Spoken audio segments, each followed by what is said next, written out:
Hello students, आज हम nationalism in India chapter के अंदर देखेंगे non cooperation movement in tribal areas.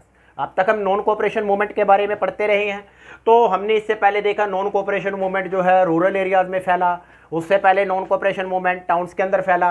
आज हम ये देखेंगे non cooperation movement tribal areas में किस प्रकार फैला।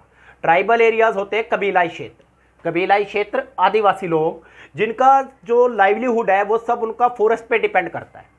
तो tribal people took Swaraj in other way, tribal people ने स्वराज को अदर वे में ले लिया।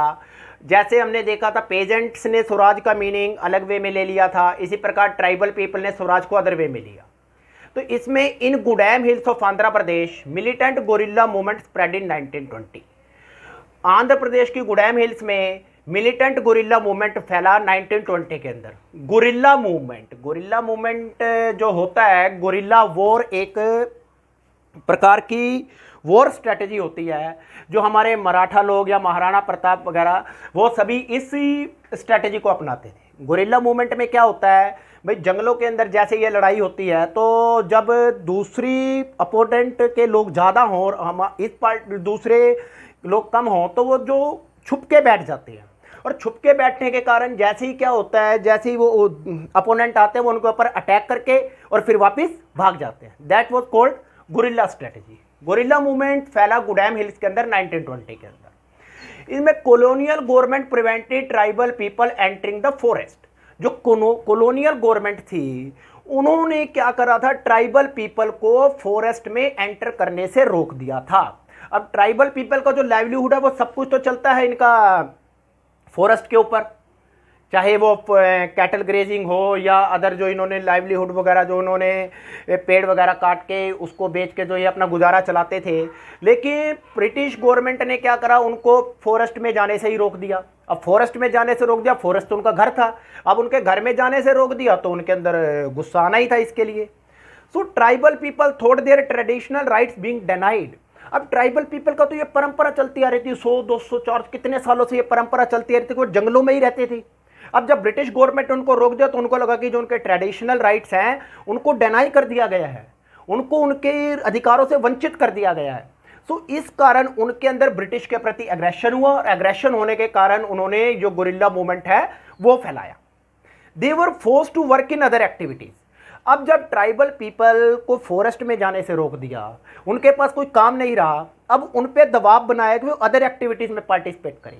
अदर एक्टिविटी चाहे वो रोड बनाने की एक्टिविटी हो या पेड़ों को काटने की एक्टिविटी है या ब्रिटिशर्स के लिए जो भी काम करें, they were forced to work in other activities. उसके बदले उनको बेगार दी जाती थी। बेगार मीन फोर्स्ड लेबर में काम करते थे, उसके बदले में उनको पैसा जो है बहुत कम दिया जाता था। तो इस कारण से ट्राइबल कम्युनिटी जो थी ब्रिटिश के प्रति बहुत ज़्यादा गुस्सा थी और उन्होंने नॉन कोऑपरेशन मूवमेंट में पार्टिसिपेट किया। अब इसके बाद हम देखेंगे ट्राइबल जो एक लीडर था Alluri Sitaraman Raju, he was a tribal leader. तो वो क्या दावा करता था, that he had special powers. वो कहता था कि उसके पास स्पेशल पावर है and survived even bullet shots. वो ये बात भी कहता था कि वो बुलेट शॉट जो गोलियां हैं उनको भी सहन कर सकता है। एंड इनकारनेशन ऑफ गॉड, वो यूं भी कहते रहे कि वो भगवान का अवतार है, और ट्राइबल पीपल भी उसको ऐसा ही सोचते रहे कि वो भगवान का अवतार है। इस कारण वो उसके फॉलोअर बहुत ज्यादा हो गए। Said India could be liberated only by the use of force. जो Alluri Sitaraman Raju, he was follower of Mahatma Gandhi. Mahatma Gandhi के फॉलोअर तो थे, बट उन्होंने एक बात कही थी कि जो इंडिया है वो नॉन वायलेंस तरीके से आज़ाद नहीं हो सकता, उसके लिए फोर्स की जरूरत पड़ेगी, हमें ताकत लगानी होगी, हिंसा की जरूरत पड़ेगी, वायलेंस की जरूरत पड़ेगी। अब उनकी बातों को सुन के Gudem rebels attacked police station, attempted to kill British officers to achieve swaraj. Gudem जो रिबेल्स थे उन्होंने पुलिस स्टेशन पे अटैक करना शुरू कर दिया और ब्रिटिश ऑफिसर्स को मारना शुरू कर दिया। स्वराज को अपनाने के लिए, स्वराज को लेके आने के लिए, स्वराज को अचीव करने के लिए उन्होंने हिंसा करनी शुरू कर दी। और जब हिंसा करनी शुरू कर दी तो British government captured Raju was captured and executed in 1924।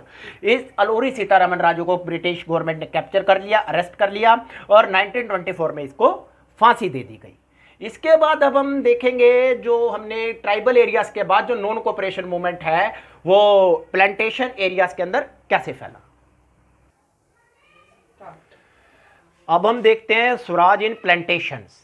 Plantations में स्वराज का क्या मीनिंग था, जो प्लांटेशन वर्कर थे उनके लिए स्वराज का क्या मीनिंग था। प्लांटेशन वर्कर जो थे, जो टी प्लांटेशन कॉफी प्लांटेशन में काम करते थे, but they too had their own understanding of swaraj. Swaraj के लिए उनकी अपनी अंडरस्टैंडिंग थी। क्या था? For them freedom means to move freely in and out of confined place. उनके लिए फ्रीडम का मतलब क्या था? उनके लिए फ्रीडम का मतलब ये नहीं था भी हमारा देश आजाद हो गया और फ्रीडम मिल जाए। नो, उनके लिए मतलब था फ्रीडम उन्हें तभी मिलेगी जब वो to they move freely in and out of confined place. जब वो कन्फाइंड प्लेस, जिस एरिया में वो काम कर रहे थे, वहां से उनको आने या अपनी मर्जी से आया जा सके, उसकी फ्रीली आ जा सके। तो उनके लिए स्वराज का सिर्फ यही मीनिंग था। तो इसके लिए भी उन्होंने नॉन प्लांटेशन वर्कर ने नॉन कोऑपरेशन मूवमेंट में पार्टिसिपेट किया। अब क्या हुआ इसके अंदर, जो इनलैंड इमिग्रेशन एक्ट पास किया था गवर्नमेंट ने 1859 के अंदर, जो इनलैंड इमिग्रेशन एक्ट था वो क्या था? Workers could not leave the garden without permission. Without Britishers की परमिशन के बिना जो वर्कर्स हैं वो गार्डन, जो टी गार्डन या कॉफी प्लांटेशन है, उनमें जो है वर्कर्स उस गार्डन को छोड़ नहीं सकते थे। उनको परमिशन चाहिए होती थी ब्रिटिशर्स से इसके लिए। और दूसरी बात क्या थी इसके अंदर, जो परमिशन है उनको इतनी आसानी से मिलती नहीं थी। ना मिलने के कारण ही उनके अंदर ब्रिटिशर्स के प्रति एग्रेशन था, गुस्सा था। After hearing about non cooperation movement, अब जब वर्कर्स ने, प्लांटेशन वर्कर्स ने नॉन कोऑपरेशन मूवमेंट के बारे में सुना, वर्कर्स डिफाइड द अथॉरिटीज। तो वर्कर्स ने क्या करा, जो अथॉरिटीज हैं, ब्रिटिशर्स थे, उनके नियमों को तोड़ दिया and headed to their home, और वो बिना परमिशन के ही अपने घरों की तरफ चल दिए।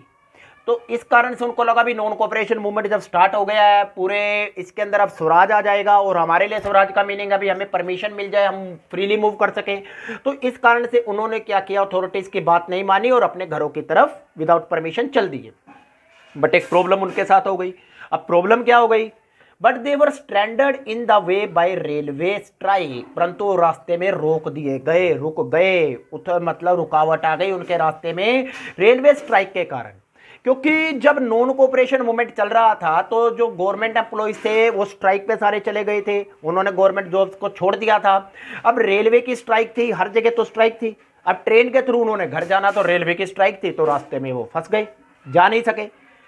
अब जा नहीं सके तो कोर्ट बाय द पुलिस। अब पुलिस ने उन्हें पकड़ लिया एंड बीटन अप, और उन्हें बुरी तरह से पीट दिया। अब इस कारण से क्या हुआ, जो प्लांटेशंस के अंदर भी जो नॉन कोऑपरेशन मूवमेंट था वो यहाँ पे भी स्लो डाउन हो गया। उससे पहले हमने देखा जब non cooperation movement tribal community में था, लोरी सीतारमन राजू की मौत के बाद, वहाँ भी स्लो डाउन हो गया। इस कारण से जो ये नॉन कोऑपरेशन मूवमेंट है धीरे धीरे स्लो डाउन होता गया। और नेक्स्ट वीडियो में अब हम देखेंगे गांधी जी ने इसको कैसे वापस लिया और इसके बाद क्या हुआ। We will see in next video.